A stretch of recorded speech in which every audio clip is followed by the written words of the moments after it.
Queridos irmãos, queridas irmãs, vamos dar sequência agora no vídeo 256 e também no Livro dos Espíritos a questão é de número 256, que Kardec faz a seguinte pergunta aos bons espíritos: como é então que alguns espíritos se têm queixado de sofrer frio ou calor? Porque muitos espíritos, eles queixam frio, calor, eles queixam que a sua carne, né, está assim, como se fosse a carne deles, o sentimento que eles têm é de que a carne está queimando. Então eles clamam que estão morrendo de fome, morrendo de sede. Então você observa que isso é típico de espíritos inferiores. Porque espíritos superiores, espíritos puros, espíritos perfeitos, ele não tem mais essa necessidade. A começar que espírito puro, espírito perfeito, nem forma mais ele possui. Nem forma ele possui. Ele, no bom sentido para nós, vamos assim dizer, um dia as pessoas vão entender que o invisível também é matéria. Mas até lá, vamos deixar a evolução resolver essa questão. Mas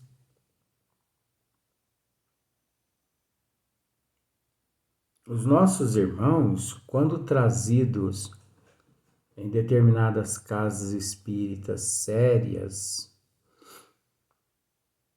então eles recolhidos, né, retirados daquelas regiões umbralinas, eles se manifestam, porque tem uma questão, gente, que muitas pessoas acham que o espírito chega e entra dentro do médium. Não. Tem espíritos que ficam próximo ao médium 10 centímetros, meio metro, 10 metros, 500 metros, alguns quilômetros, alguns milhões de quilômetros. Isso a depender do preparo, da condição moral do médium, da disciplina do médium e do preparo da equipe espiritual. Mas independente desse espaço de 10 centímetros ou alguns 2, 3 mil quilômetros, de toda forma ocorre o choque anímico. E é nesse choque anímico que esse espírito, como se diz assim, ele acorda para a realidade. Ele desperta. É onde realmente ele cai em si e descobre, percebe que realmente ele já se encontra na paz espiritual. Mas esses espíritos, eles, veja bem, então eles são trazidos eles são colocados próximos aos médios 4 horas, 8 horas, 12 horas antes dos trabalhos de desobsessão, quando é casa espírita séria. E no máximo 2 espíritos comunicam. A casa espírita que não é séria, um médium recebe 10, 12, 15 espíritos. O que isso não é verdade. Isso aí é charlatanismo, isso aí é mistificação, isso aí é obra de espíritos impostores. Não tem nada a ver. Nós temos conhecimento que muitos médios recebem tantos espíritos, mas tantos espíritos que depois que terminam os trabalhos, acontece do médium até desmaiar, porque desgasta as energias do médium, energias físicas. Então, que trabalho para ajudar o próximo positivamente que prejudica o médium, faz o bem de um lado e comete o mal do outro lado? Faz o bem de um lado e comete o erro do outro lado? Não, é tudo sincronizado. Então, o perispírito desse espírito é que é interligado ao perispírito do médium.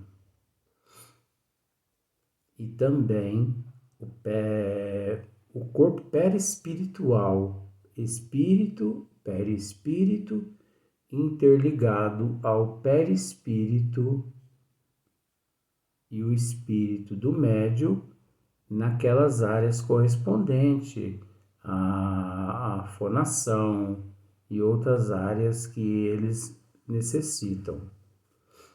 Então, em muitos espíritos, eles relatam realmente que eles foram retirados do inferno, porque é o nível de compreensão dele. Ele não sabe que onde ele se encontrava era um umbral. Então, é pior que o inferno. Lava vulcânica, pântanos fétidos, pântanos composto por urina, fezes e tudo mais, onde os seres ali permanecem décadas e décadas ali naquele sofrimento. Então os espíritos dizem realmente, eu estou passando fome, eu estou passando frio. Então olha só o que estou passando calor, eu sinto muito calor onde eu me encontro. Os bons espíritos respondem assim, ó. É reminiscência do que padecem durante a vida. Reminiscência, não raro, tão aflitiva quanto a realidade. Muitas vezes, no que eles assim dizem, apenas há uma comparação mediante a qual, em falta de coisa melhor, procuram exprimir a situação em que se acham. Então, olha só para você ver. Mediante a qual, em falta de coisa melhor, procuram exprimir a situação em que se acham. Quando se lembram do corpo que revestiram, têm impressão semelhante à de uma pessoa que, havendo tirado o manto que a envolvia, julga passado algum tempo que ainda o traz sobre os ombros. Então a situação, gente, não é brincadeira. A situação não é brincadeira. Às vezes, dizendo assim, as pessoas podem até pensar assim, mas isso é inexistente. Então eu peço a Deus para que você, ao deixar o corpo físico um dia, não vá parar nessas regiões. Não vá parar nessas regiões umbralinas. Porque nesse exato momento você não tem noção do número inimaginável de seres, nossos irmãos, que lá se encontram em grande sofrimento. Plantaram, estão colhendo, mas nos comove, né? Nos comove saber que um pai, saber que um avô, que uma avó, que um filho, uma filha, uma mãe, um irmão encontra-se lá, né? Sofrendo. Mas tem vales umbralinos. Eu mesmo passei por um, em uma reencarnação que eu não vou dizer que época que foi. E eu me lembro dela todinha, desse período que lá estive.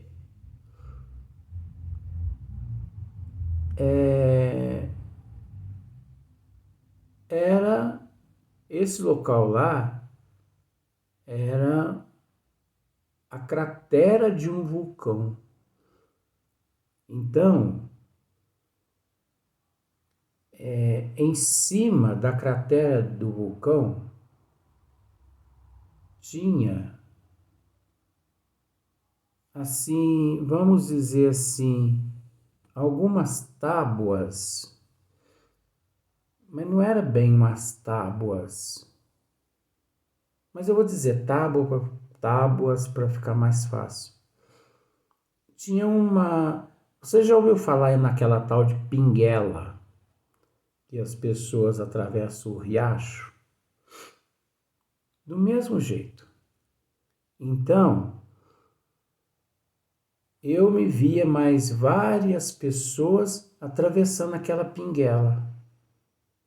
Só que quando nós alcançávamos o meio do vulcão, a lava do vulcão vinha, né? Que é aquele magma, vinha e consumia aquela pinguela e nós mergulhávamos naquele magma, naquela lava vulcânica. Porque parece que para fora é lava vulcânica, lá dentro é magma. Mas é uma coisa só, você sabe o que é. E nós tínhamos a ponte, aquela pinguela, não era nem ponte, era estreitinha, 20 centímetros no máximo de largura, por uns 300, 400 quilômetros de comprimento, 300, 400 metros de comprimento. E o interessante é que quando aquela lava vulcânica chegava e consumia aquela pinguela, e que nós também éramos assim, né, consumidos naquela lava vulcânica,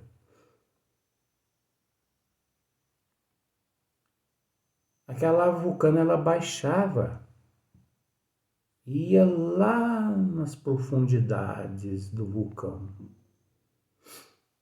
E nós nos víamos preso às paredes em volta do vulcão internamente. E nós escalávamos aquelas paredes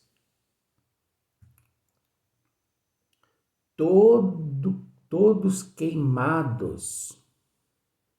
As chagas eram tão purulentas que eu vi o meu corpo todo minando sangue. Eu não vou falar para você, coloca o dedo no fogo do fogão a gás e fica lá sentindo para você ver, não durante uns 10 minutos, que isso aí é até covardia. Mas nós sentíamos aquele fogo queimando o nosso corpo. A nossa carne tinha lugares que a gente passava a mão se derretia. Tinha lugares que a gente passava a mão assim, ficava nos ossos. A impressão que nós tínhamos. Aí nós conseguíamos subir novamente e o engraçado é que a ponte lá se encontrava novamente intacta. E o único caminho era onde nós subíamos e nós tínhamos que atravessar a ponte inteirinha, só que nós não conseguíamos. Por que nós não conseguíamos? Porque o processo era incessantemente. Assim que nós subíamos, derretendo todo o corpo de carne, sangue, derretendo para tudo quanto é lado, e nós íamos assim naquela pinguela escorregando, segurando várias pessoas.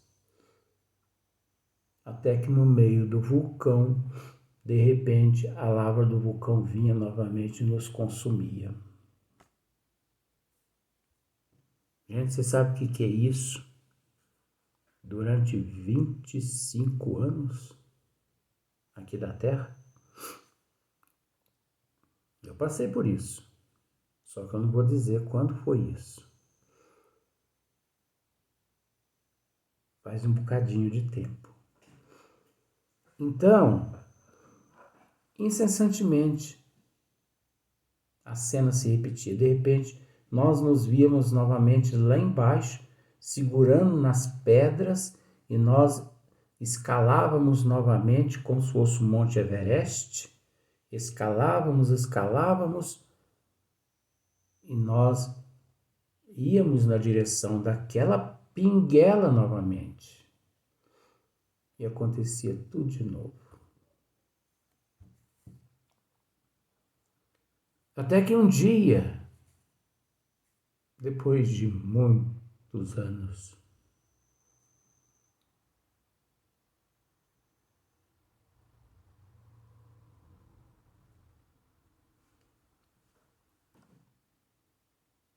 já ia lá para os seus 25 anos já de sofrimento naquele local.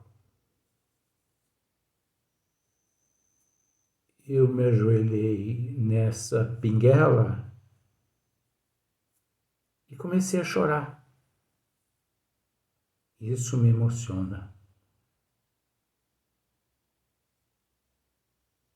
Mas você está dizendo que você leu na pergunta 256? Sim, eu estou esmiuçando.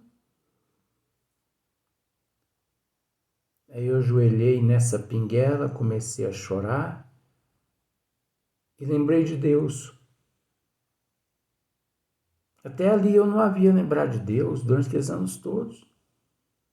Naquele estado de miopia, de letargia. Eu roguei a Jesus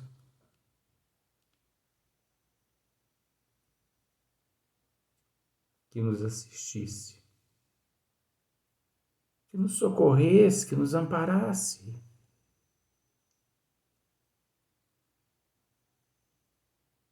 E de repente eu olho para cima, como se diz, né? As pessoas costumam dizer céu. Eu vejo como se fosse uma carruagem, veio e parou a uma altura de uns 500, 600 metros acima daquele vulcão. E eu vi quando um ser desceu dessa carruagem e veio até a nossa direção. E o outro apontou, é aquele lá, ó, é aquele, e apontou na minha direção. E ele pairou acima do vulcão 50 metros acima de mim, de nós, e lançou uma tarrafa, como se fosse uma tarrafa, uma rede. E aquela rede entrelaçou todinha no meu corpo e ele me içou e me colocou dentro daquela carruagem. A história vai longa. E essa carruagem depois, ela voltou. E daquele momento em diante eu apaguei a consciência. Não me lembro de mais nem um instante. O único instante que eu me lembro foi 2 anos antes, quando eles aproximaram-se do meu pai e da minha mãe, que encontravam-se no corpo físico, e me disseram: esses, agora nessa existência próxima, é que aceitaram ser seus pais. Por que 2 anos antes? Porque meu pai e a minha mãe, eles foram preparados durante 2 anos para poder me receber. Não sei por quê. Só depois de 2 anos é que a minha mãe conseguiu se engravidar. Minha mãe conseguiu se engravidar do meu pai. Ela não conseguiu se engravidar de mim. Porque tem mulheres que dizem assim: quando eu fiquei grávida do meu filho, eu não entendo isso até hoje. Quando eu estava grávida da minha filha, ora, você ficou grávida foi do teu marido ou da tua filha ou do teu filho? Não. Vamos separar o joio do trigo. Você ficou grávida do teu marido.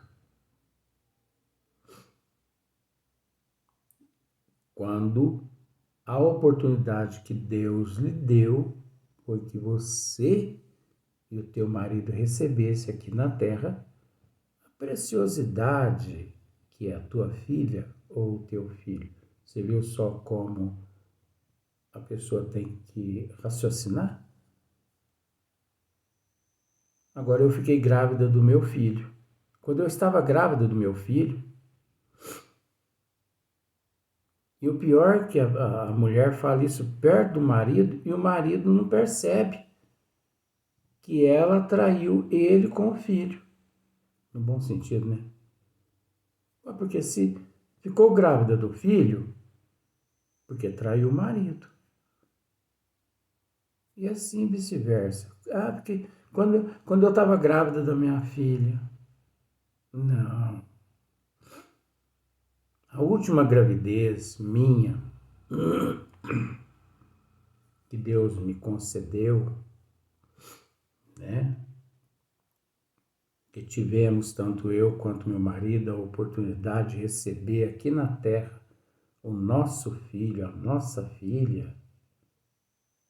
Ai, fulana, você está grávida? Sim, graças a Deus. Mas você já sabe o sexo? Sim, é um menino. Então você está grávida de um menino? Não, estou grávida do meu marido. E a providência divina me concedeu a bênção de receber um filho dele com sexo masculino. É tão fácil as coisas, né? Mas as pessoas não sei, parece que não raciocinam. Então, gente, eu estou contando essa história porque faz parte desse tema aqui. É o esmiuçamento dessa resposta. As pessoas não têm noção. As pessoas não têm noção. Ferva em um tambor estanho derretido. Ai, Nossa Senhora, isso é muito quente. Não, não é muito quente. É a mesma composição da lava vulcânica. É a mesma temperatura. E lá os espíritos aguentam isso 24 horas. no bom sentido com relação ao cronômetro aqui da Terra, né? Quantos irmãos nossos estão passando? Ah, mas eles plantaram, agora estão colhendo. Vamos esquecer, gente, esse negócio de que plantaram e estão colhendo. Vamos orar por esses nossos irmãos. A nossa oração chega até eles na forma de um bálsamo, na forma de um refrigério, na forma de uma ducha gelada que refresca o corpo deles, porque eles ali ainda guardam aquela impressão de que se encontram no corpo físico. São espíritos sofredores, são espíritos primitivos. Isso não é típico de espírito evoluído. Espírito puro, espíritos perfeitos, espíritos celestes, eles não possuem essa necessidade mais. Como eu já disse, nem corpos eles possuem, né? Então vamos para o próximo vídeo.